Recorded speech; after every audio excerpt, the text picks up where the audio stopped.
שלום, היום נלמד איך אפשר להפוך את רקע המסך מלבן לשחור.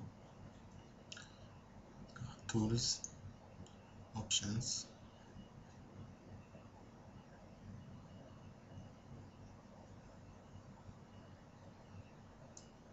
כאן ב-Options,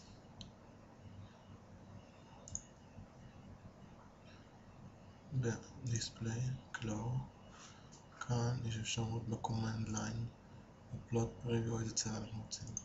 אפשר לעשות 3D מודל, זה המודל,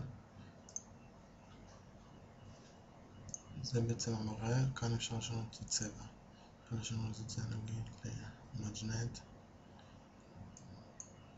לסגול, לא משנה את זה לצהוב ולסגול. צהוב, Play and Close, Play, אוקיי? רגע המסך השתנה לצבע צהוב. רואים את זה, רואים את זה ככה.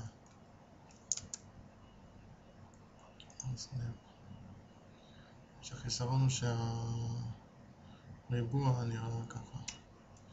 עכשיו נעשה עוד פעם Options באותו מקום ונשנה אותו לכחול.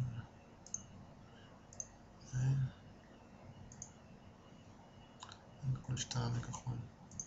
אם אני בוחר, נראה הרבה יותר טוב.